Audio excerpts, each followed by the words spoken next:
The Square Ball Podcast.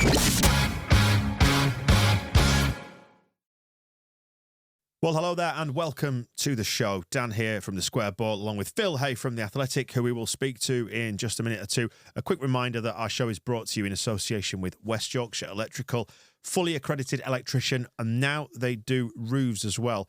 Solar panel installation, this is why, because they do so many solar panels. No cowboys let loose on your roof. What you get is good roofers to sort it all out, whether you're getting solar panels or not. They are specialists in renewables. They do battery storage, electrical vehicle charging for your home and your business, all the usual stuff you would expect from an electrician as well, such as LED lighting, design and installation, testing and inspection works, fire alarms, security alarms, school contracting as well. wyelectrical.co.uk for details on that. Find them on your socials as well. Yeah, got the roofers now, Phil. Excellent. Well as the Sparky bits. Yes, good stuff. Covered all bases. Yeah, so we are recording straight off the back of the game against Plymouth, the FA Cup tie, fourth round, draw. It's the result that we pleaded in terms of the show title for the show that we put out on Friday. No replay, please. Mm-hmm. They've bloody gone and done it. It was always going to be the game of our lives, wasn't it? And so it proved. I don't know.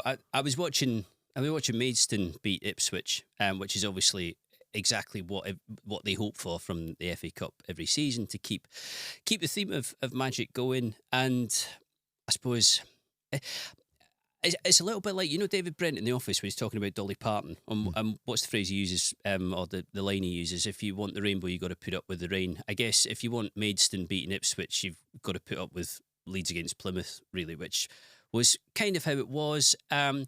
Game Leeds should have won, but got away from them in the second half. Second half became a bit of a mess. We were chatting to Farker not that long ago. He was saying he didn't feel in the second half like Plymouth were coming into it more, and that it was starting to get away from Leeds a little bit. I did kind of feel like that's how it looked before they scored. And I think an avoidable result today. They should have won that game. They should have wrapped it up. They should have avoided this midweek trip to Plymouth that they're going to have to embark on now in a month which can't be rivalled, I don't think. Outside of seasons where Leeds have had European duties and European fixtures, I can't imagine they've had many months that have involved more road miles than this. Everything all right at home with Mrs. Hay? Because if there's an opportunity now for her eyes to go wandering, it's going to be in the next month. Yeah, you were saying, and I sort of said, if she's wanting to get rid of me, then this is the month. Not going to be around much. It's nice actually to know that people do listen to this, because somebody was in touch with me after the game on Twitter today saying you'll not only get a duvet from your petrol station vouchers, you get a king-sized one. And somebody was also saying that there is something worse than Ralgex on your testicles, which is a certain type of shower gel, apparently even more grim. Mint sauce. That's the one. Yeah, mint sauce on your balls. Yeah. Do not do that. It's one for the thrill seekers, is that? Yeah, 100%. The cold winter mornings. But it's an unbelievably busy month. We should say, by the way, we talked about both of those, by the way, in the previous show. We're not just bringing it up randomly. Yeah, if you're just coming in for the first time. But this is continuing a conversation. But they do have a massive amount of travelling to do now, and they're going to have to get it right. And clubs are ultra schooled in all this stuff anyway. So it's not as if for Leeds this is anything new, particularly in the Championship. You have a lot of long trips like this. It doesn't tend to be quite so London-centric where you can get down there really quickly. You do tend to go to more far-flung places. And the games in the southwest always do involve an awful lot of mileage. So recovery will be important. There won't be a huge amount of coaching going on in between, because they'll have days where they have to lie low for a little bit. It feels like quite a critical period. What have they been doing? You know how it goes. So they plan out the weeks and recovery days. Managers tend to do match day -2, match day -1, and you always have set plans for it. It becomes really difficult when you're getting home at 3-4 in the morning and everything else. I would assume that they will try and fly to games if they can. There will be some long bus trips. As I say, it's not as if this doesn't come with the territory. It feels like quite a critical period coming up, though, doesn't it? Get through these games and do well in them, and Leeds will be really nicely placed. But because of the way it's been scheduled, and because of how these trips are and how it looks, they're going to have to be careful not to spill points. Yes. One of the points that came up in the post-match press conference, and what did you and the rest of the press guys make of this, is the questions surrounding the substitutions or lack thereof. And it's something Michael actually mentioned on the match ball, and we spoke about it. that you maybe want to see something a bit more proactive at times. Yeah. And we're saying these are very minor gripes off the back of a slightly disappointing FA Cup draw, which, in the grand scheme of things is relatively inconsequential. But it's one of the criticisms that has been levelled at Farke a little bit this season, the failure to maybe look to take control of a game, or take control of a game back, if you like, when it starts to get away from them. He tends to go later rather than sooner when it comes to substitutions. And again, I think it always looks worse when you don't make changes in the game. See, the balance of the game seems to be swinging. Teams score like Plymouth did today, and the first thing you do is substitute off the bench and on. It feels like, well, that change is coming now, but really, in the circumstances, it should have come previously. If you feel, it looks reactive rather than proactive. It does, no, absolutely. Plenty of occasions too where managers make substitutions that don't work, change the team, and it doesn't pay off, and you think, well, that wasn't the right way to go. But Farke does seem to err on the side of not rushing into switching things up, and sometimes it does look like a mistake. I did think today that there just was a little bit of a lost control in the sort of 10 minutes before the goal. Plymouth were starting to get into it, starting to get their teeth into the game, was starting to look a little bit threatening out wide. And it reminded me a lot of the league game, actually, of Leeds being in control, looking like they had the game in the hand, that it was there to finish it off. And then Plymouth, just starting to grow some fangs and starting to have a go and to fancy their chances. They'll be very happy with the replay, I would imagine, because it's no great shakes for them, it being at home park. The big difference is for Leeds having to travel, that far down the road. It's just not a fixture that Farke would have wanted to put in the fixture list. And I have to say, I've never had a day, I don't think ever on Twitter, where so many people in the last few minutes were saying, just let them score. Everybody just was saying, when Plymouth got that late corner, someone messaged me and said, just don't mark anybody, just leave everybody free. Me and my dad had exactly the same. And my dad stayed till the very end, I should say, by the way, today, excellent. which is good on him. Yeah. breaking in form. But we kind of joked, like, he said to me, just went, do you think this will be it then? When they got that corner, kind of gallows humour. I was like, well, yeah, I mean, would you be that bothered? He said, we could get it and go up the other end and score a breakaway goal. And I was like, yeah, either's fine. And there were some really big chances, weren't there? I mean, obviously the one before Anthony's goal where he hit the post and Gnonto had that shot turned onto the bar.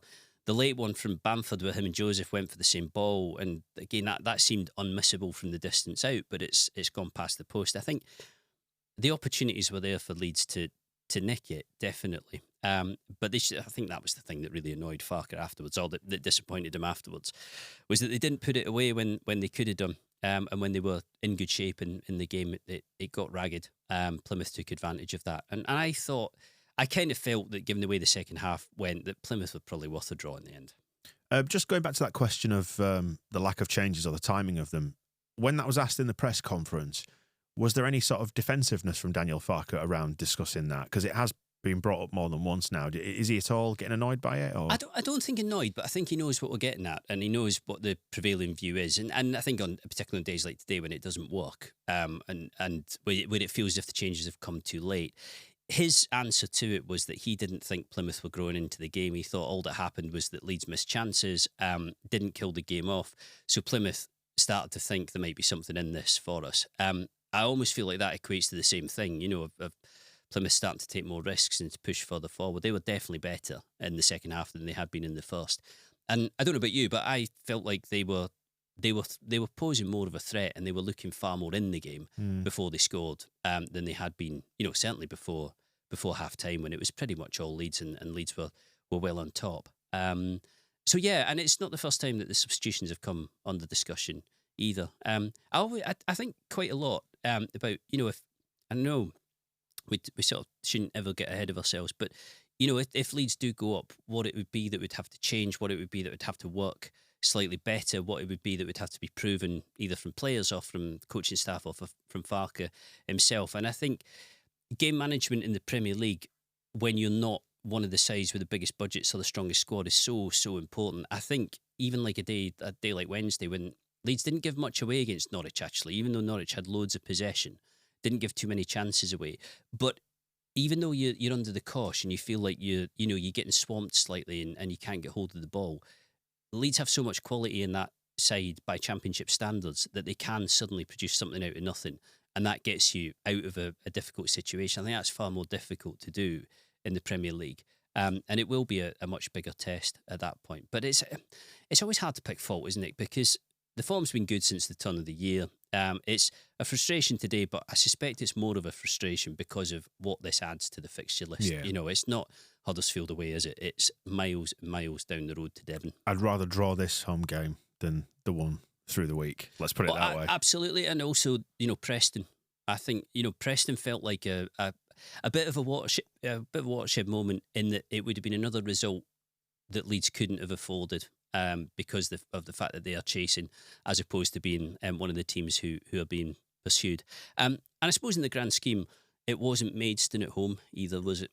No. Because that is a very difficult one to explain or excuse. I was going to say, if you do that, if you have Maidstone at Ellen Road and you lose that game, then suddenly, and it goes back to something you said the other week, which has kind of stuck in my head and I keep thinking about actually, is that football fans were always minded to sort of tend mentally to steer towards the negative and think that the season-long good form was all a mirage, and actually this is what the real Leeds are like. And so if we'd have lost that game to Maidstone, if it had been us, for example, you'd be thinking, well, that's it. That's the Leeds United we know and love. They're back now, finally. And then you start to project out the rest of the season and think, well, this is how it's going to go now for the rest of the season. We've shown our true colours and it's all going to collapse from here. So it's important to not kind of have those results happen. I know they happened with Bielsa, didn't they, as well? Yeah, of course they happened with everybody. But the team was quite changed today as well. I found it pretty interesting that Pirro was up front suddenly with Rutter in behind, which makes you wonder whether that's the result of Rutter having been so effective at 10 or having looked so good at 10, or whether actually Farker has looked at the structure of the team with Bamford up front. I think you said, and it was a really good point, this, it kind of looks like a more obvious football lineup, that, it looks like a more obvious football formation with Bamford up top. So it was Pirro in that position today. And others as well who played. I thought Anthony looked really sparky, actually. It was a really good goal, probably as well as we've seen him play in quite a while. I thought Gnonto was disappointing. That echoes what we said on the match ball, actually. Yeah. Just no end product there. I've written about Gnonto because there is this feeling that they're getting close on a new contract with him. They certainly like to extend it if they can. And actually, in this window, in the absence of any signings, the squad building that's been going on is pretty much focused on the renewal of contract and contract extension. So you've had Archie Gray extend his. You've had Matteo Joseph extend his. They would like to do the same with Gnonto. And I was just sort of writing today saying Gnonto's kind of one of the few attacking players that they haven't really been able to tap into. Farker hasn't really got too much out of. And just to repeat the point I've made previously, I don't think what went on this summer has been in any way good for Gnonto. It hasn't done him any good. It hasn't delivered the transfer that he was after. It's cost him his place in the starting lineup. It hasn't helped his form at all. He is playing on the right under Farker, whereas when he was coming through last season and when he was looking good, he was on the tending left to play more on the left. So I don't know whether that is possibly having an effect as well. But I was just saying in the piece, you wonder if a new deal might just allow him to reset and to think to himself, okay, right, this is it for the foreseeable future. I think to all of us on the outside, it would certainly kind of answer the question of, is Gnonto here under duress? What's his kind of attitude towards all this? But he just didn't get into that. I know he hit the bar early on, but there were the slice finishes. There was just the sort of in and out performance, which was more out than in. And whereas I thought Anthony shone quite nicely at points today, in particular that goal was great finish and great feet to get through three defenders. It just wasn't there with Gnonto. No, I tend to agree. Yeah, it's interesting, isn't it, that fans are quite ready often to put players in the bin for spells of poor form. But you go back to when he was effective, and he was one of the few bright sparks, wasn't he, under Marsh, really, like in some of the games that we managed to dig out, caused a lot of problems cutting in from the left, and you kind of wonder what has changed. And the obvious thing to look at is the destabilisation that happened around the contract. So, and he's still a very young man. You just wonder if maybe he just, like you say, reset is a really interesting way to frame it, is that he puts pen to paper. There is a good footballer in there. He just needs to remind himself and rediscover it. And you wonder maybe is part of his poor form, his desperation to impress, and because it's just not quite clicked for him, And his mate, it's daft things like he's mates with Somerville he'll see Somerville flying, and you wonder what that does to his state of mind when you think, well, it's happening for him. He's my best mate. Why is it not happening for me? Why can't I make this work for me? Yeah, although there is an easy answer to that, isn't it? And isn't there that you agitated at a daft time in the summer, or towards the end of the transfer window, and there were consequences. And you know, Farke has picked a few fights this season, and he does seem to me to be quite good at knowing which fights to pick and which fights he can win. So, for example, you know, he's dealt with Gnonto in the way that he did. He was very kind of forthright with Creswell, Sinisterra as well, when there was the issue with Sinisterra. And it was slightly different with him. You know, Farke, I think, was quite clear that there was a legal issue that needed to be sorted out with his contract. But it was the same thing. There was... He was unsettled, so he wasn't involved. And in the end, you know, Gnonto came back into the fold. We heard earlier this week from Farke saying how Creswell would be back in the picture and was back on the bench. Did we actually forecast that one correctly in the show on Friday? I think we might have done. Let's say yes.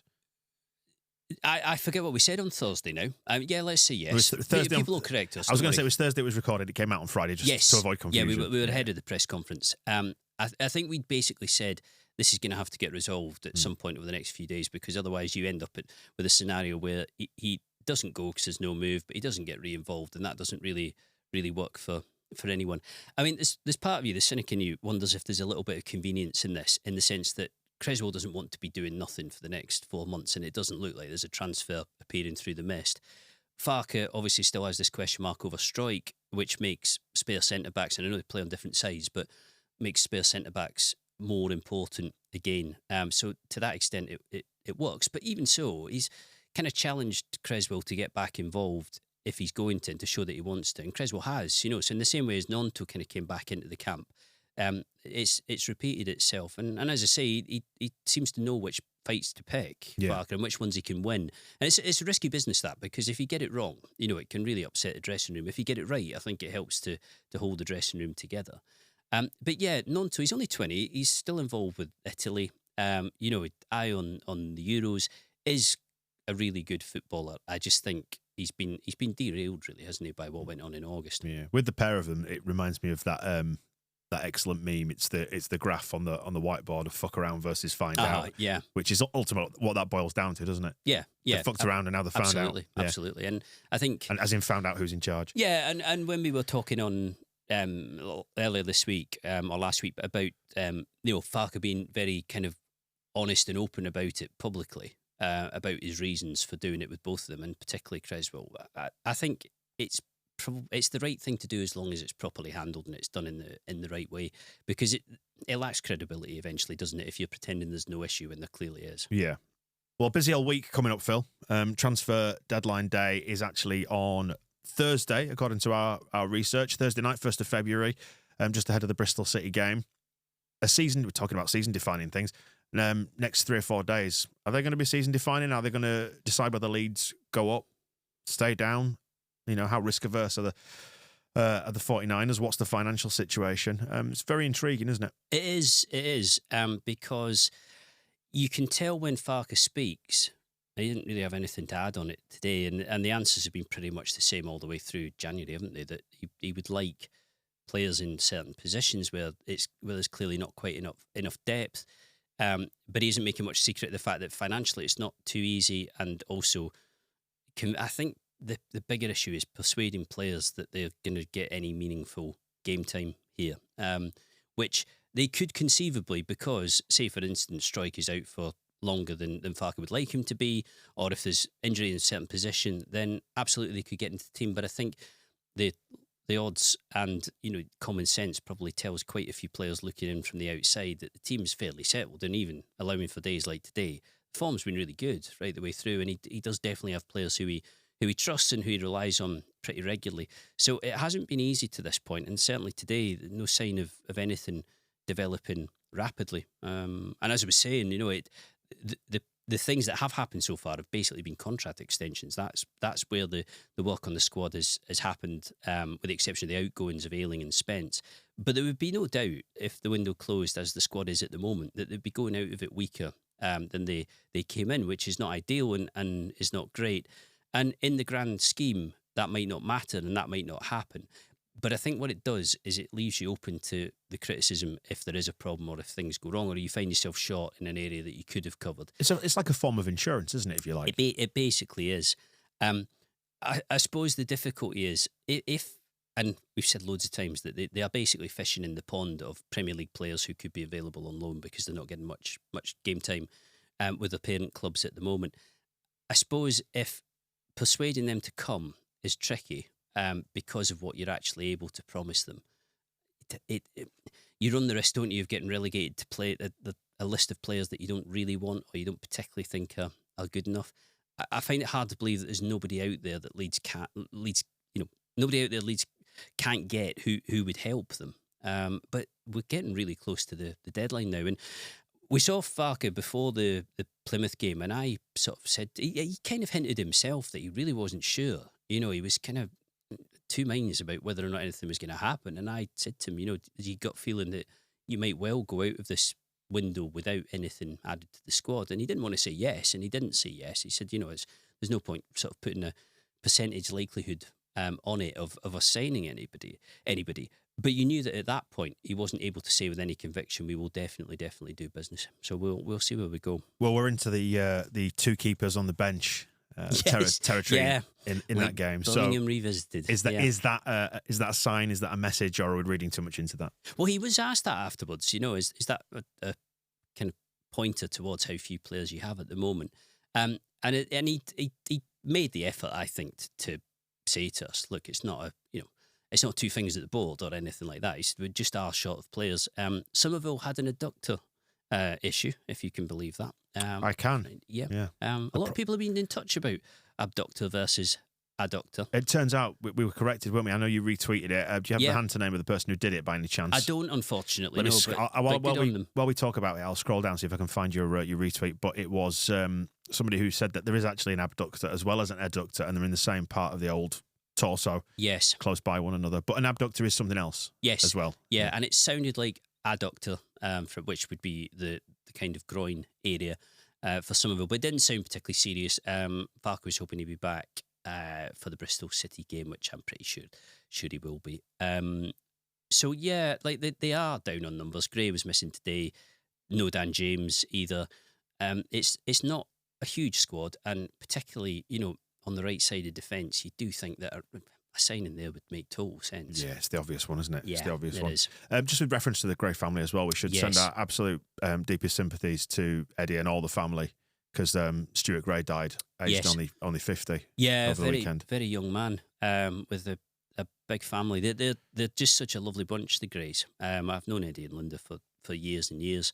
And also Andy, his cousin, Frank's son, and Archie's dad, who I know was really close to Stuart. It'll be a really difficult period for them, this really, really tough. I remember Eddie saying to me once that he's got two football loves in his life, Eddie, Celtic and Leeds, and obviously Leeds mean a huge amount to him. But he grew up in Castlemilk, so he was a Celtic fan and always has been, really, really devoted one. And he said, one of the things he envied about Stuart was the fact Stuart had got to play for Celtic at some point in his career, which Eddie never did. But weirdly enough, one of the first games I ever covered as a journalist was a playoff semi-final between Rochdale and Rushden, and Stuart, if memory serves me right, was captain of Rushden at the time. So I watched him in those games, and he was a very good footballer, really talented footballer. But I think beyond that, really, really young, and has been taken pretty quickly, I think. So, like I say, they've done a lot for me over the years journalistically, and really, really sorry for them. Absolutely, yeah. And just to name check the right person, it was at DanP_LUFC who'd sent us in the stuff about the muscles. So good man. We'll wrap up the show on that note. Best wishes to the Gray family, and we will be back later on in the week to preview Bristol, and we'll see if Leeds have done anything in the market. We'll see you in a bit. The Square Ball Podcast.